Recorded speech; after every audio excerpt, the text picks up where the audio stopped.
Welcome to the Tough Love Nephilim series. My name is Eric Rolon. Now, according to Genesis 6, the Nephilim were the offspring of the daughters of men and fallen angels. And today we are talking about one of their tribes, the Gittites. But first, if you haven't already, please smash those like and subscribe buttons and hit that notification bell. Follow me over on Rumble. And if you like the work that I do and you feel so inclined, then please consider donating to my locals page. Donors all get exclusive access to PDFs of all of my research papers, with endnotes included, and your support is greatly appreciated. You'll find all my links in my description box down below. Also, if you've been following this series for a while, then you'll notice that I do include some of the same information again and again with regards to the relationships of the Canaanites to the Anakim and the Anakim to the Nephilim or the Rephaim. I include this so that those who just want to learn about one tribe have all of the validating information. But I always include new info following any duplicate, so feel free to skip to those parts. All right, let's get into this one. The Gittites.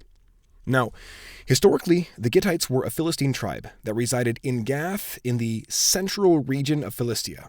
Now, Gath was located a little southwest of Ashkelon, and was one of the 5 principal Philistine cities that comprised their pentapolis. Joshua 13, 2-4. Philistia was the larger territory of the Philistines, the bulk of which later became part of the even larger territory of Judah following the conquest of Canaan. Joshua 15, 45-47.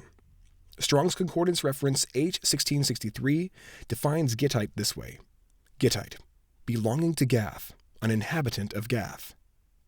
Strong's Concordance reference H1661 defines Gath this way: Gath, winepress, one of the 5 royal or chief cities of the Philistines, and the native city of Goliath. Fawcett's Bible Dictionary renders Gittites this way: see Gath, the 600 who followed David from Gath under Ittai the Gittite, a stranger and an exile. Obed-Edom, being a Levite, must have derived his title the Gittite from some incidental connection with Gath. Others derive his name from the Levitical city of Gath-Rimmon, but it seems strange if Gittite be used in one sense of Ittai of Gath and in a different sense of Obed-Edom. Hastings Dictionary of the Bible renders Gath this way: Gath, a city of the Philistine pentapolis. It is mentioned in Joshua 11:22 as a place where the Anakim took refuge, but Joshua is significantly silent about the apportioning of the city to any of the tribes. The ark was brought here from Ashdod in 1 Samuel 5:8, and thence to Ekron, 1 Samuel 5:10. It was the home of Goliath, and after the rout of the Philistines at Ephes Dammim, it was the limit of their pursuit. David, during his outlawry, took refuge with its king, Achish, in 1 Samuel 21:10. A bodyguard of Gittites was attached to David's person under the leadership of a certain Ittai. These remained faithful to the king after the revolt of Absalom in 2 Samuel 15:18.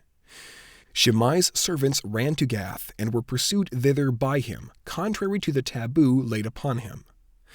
Gath was captured by Hazael of Syria in 2 Kings 12:17. An unsuccessful Ephraimite cattle-lifting expedition against Gath is recorded in 1 Chronicles 7:21. The city was captured by David, according to the chronicler in 1 Chronicles 18:1, and fortified by Rehoboam in 2 Chronicles 11:8. It was again captured by Uzziah in 2 Chronicles 26:6. Amos refers to it in terms which imply that some great calamity has befallen it. The later prophets, though they mention other cities of the pentapolis, are silent respecting Gath, which seems therefore to have dropped out of existence. The exact circumstances of its final fate are unknown. The topographical indications, both of the scripture references and of the onomasticon, point to the great mound Tel Es-Safi as the most probable site for the identification of Gath. It stands at the mouth of the valley of Elah, and clearly represents a large and important town. It was partially excavated by the Palestine Exploration Fund in 1899, but unfortunately, the whole mound being much cumbered with a modern village and its graveyards and sacred shrines, only a limited area was found available for excavation, and the results were not so definite as they might have been. Now, for those biblically well-read, you'll note that Gath was involved in that whole sordid and darkly humorous affair spanning 1 Samuel 4-7, involving the Ark of the Covenant, the Philistine god Dagon, golden mice, and golden hemorrhoids. The first time Gath is mentioned in the Bible is in Joshua 11, during Israel's conquests in northern Canaan. In Joshua 11:21-22, Joshua is on the warpath to eradicate the Anakim from the land of Canaan, some of which are specifically said to have resided in Gath, well before the birth and successive rule of King David. The giant Goliath, whom David slew in 1 Samuel 17, not only came from Gath, but was also titled in kingly fashion as Goliath from Gath, or Goliath of Gath. 1 Samuel 17, 4-7 reads as follows. Then a champion came forward from the army encampment of the Philistines, named Goliath from Gath. His height was 6 cubits and a span, and he had a bronze helmet on his head. And he wore scale armor which weighed 5,000 shekels of bronze. He also had bronze greaves on his legs, and a bronze saber slung between his shoulders. The shaft of his spear was like a weaver's beam, and the head of his spear weighed 600 shekels of iron, and his shield carrier walked in front of him. Goliath was one big old boy, standing at a height of 6 cubits and a span. And depending on which cubit you use to measure him by, his size can vary dramatically. The cubit referenced most frequently in the Bible is the standard cubit, which was about 18 inches or 45.72 centimeters in length.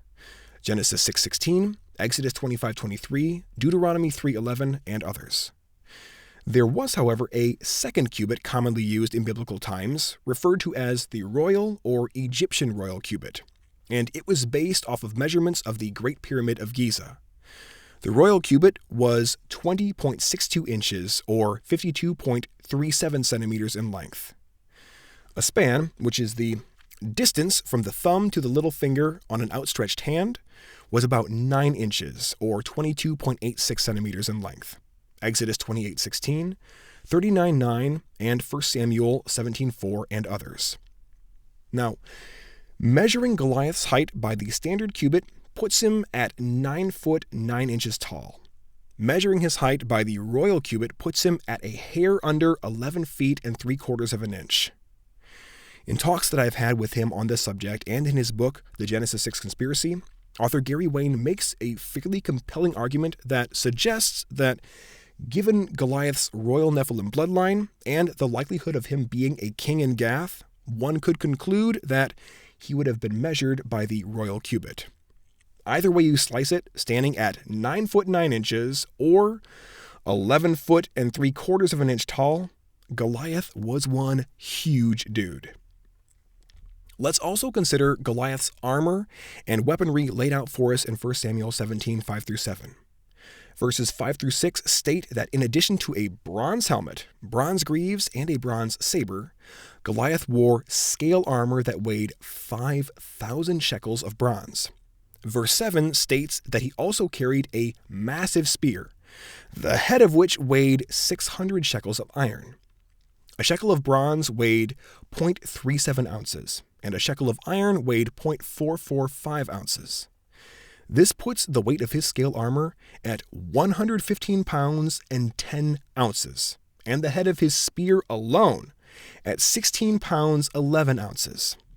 Verse 7 also describes the shaft of Goliath's spear being like a weaver's beam. Now, most people would assume that this means his spear was super long, and they wouldn't necessarily be wrong. I'm sure Goliath's spear was long, but length isn't the thing being called into focus here.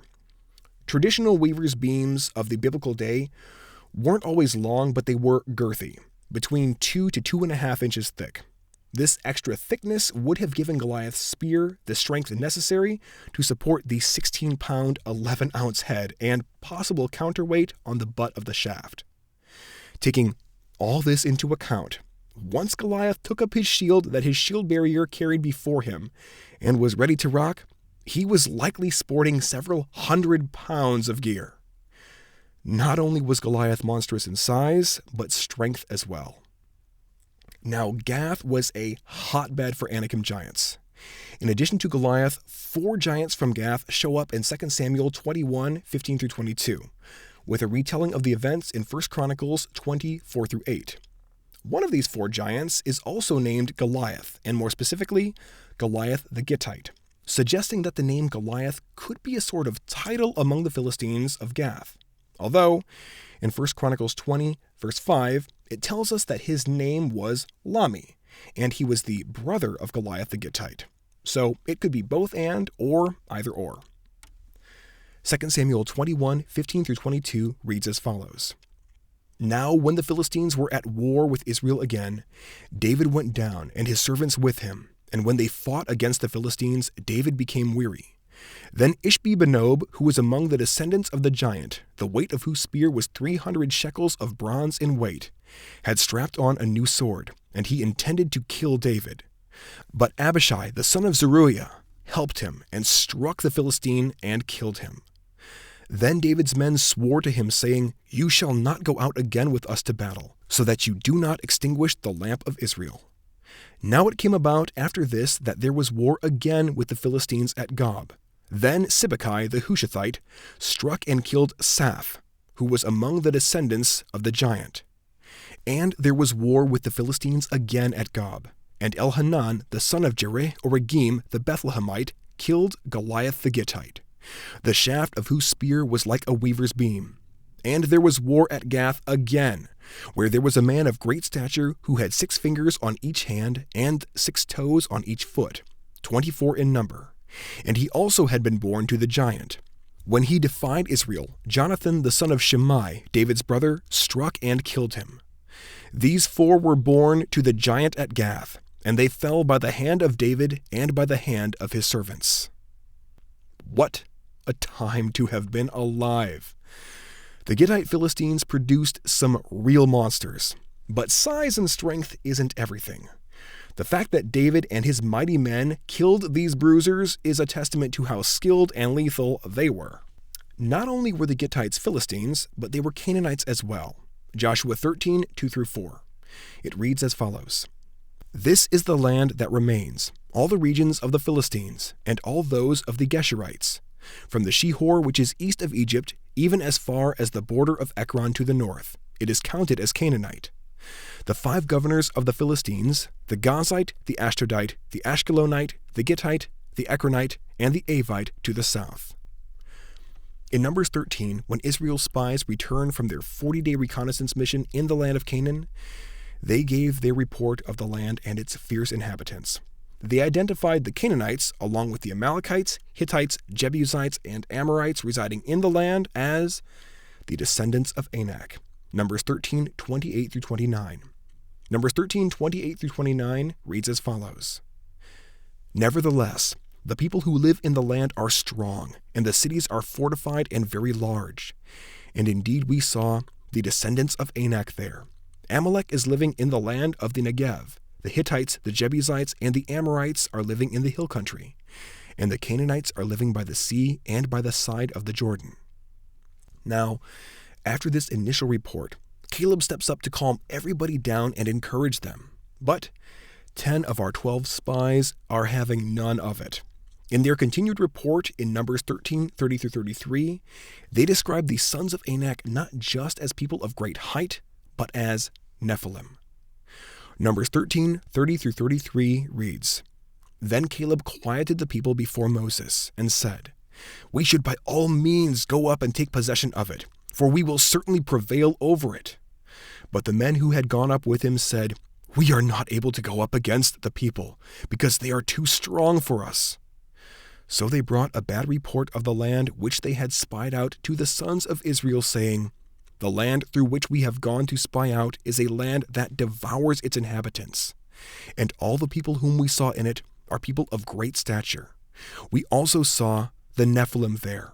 The sons of Anak are part of the Nephilim, and we were like grasshoppers in our own sight, and so we were in their sight. In this passage and in Genesis 6, the Septuagint renders Nephilim as giants, and as a progenitor Nephilim tribe, the Anakim were enormous, fierce, and powerful giants, as Numbers 13 and Deuteronomy 9 collectively point out. Deuteronomy 9, 1 through 2 reads as follows. Hear Israel, you are crossing the Jordan today to go in to dispossess nations greater and mightier than you, cities that are great and fortified to heaven. a people who are great and tall, the sons of the Anakim, whom you know and of whom you have heard it said, who can stand against the sons of Anak? Anak was the son of the Nephilim Arba, Joshua 15:13 and 21:11. And according to Joshua 14:15, Arba was the greatest man among the Anakim. Though the Anakim were a tribe unto themselves, it's important to note that the term Anakim is also used to refer to a combination of 6 other Canaanite tribes and conglomerate tribes in Numbers 13:28 through 33.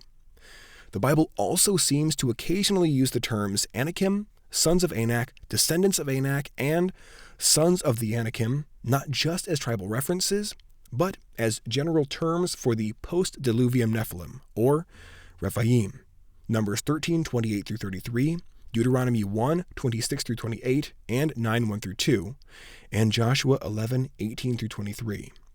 And as previously mentioned, during Joshua's war campaign through Canaan, the Anakim are said to have resided in Gath, Joshua 11:21 through 22. The Bible records 6 battles or confrontations between Israel and the Gittites. Number 1 is in 1 Samuel 7:1 through 17, which Israel won. Number 2 is in 1 Samuel 17, which Israel also won. Number 3 is in 2 Samuel 21:20 through 22, with one recap in 1 Chronicles 20:6 through 8, which Israel also won. Number 4 is in 1 Chronicles 8:12 through 13, which Israel won. Number 5 is in 1 Chronicles 18:1, which Israel won. And number 6 is in 2 Chronicles 26:6 through 7, which Israel also won. One of the last mentions of Gath, and by extension the Gittites, in the Bible is in Amos 6, during a pronouncement of woe to those who were at ease in Zion. The final mention of Gath in the Bible is in Micah 1, as Micah is prophesying the coming destruction in Israel for all the wrongdoing of Jacob and the sins of the house of Israel. All that said, the Gittites were definitively a Nephilim tribe. Thank you so much for checking out this video. I hope you enjoyed, and I hope you learned a thing or two. Once again, folks, please smash those like and subscribe buttons and hit that notification bell. Follow me over on Rumble, and if you feel so inclined, please consider donating to my locals page. Alrighty, folks, till next time, be blessed.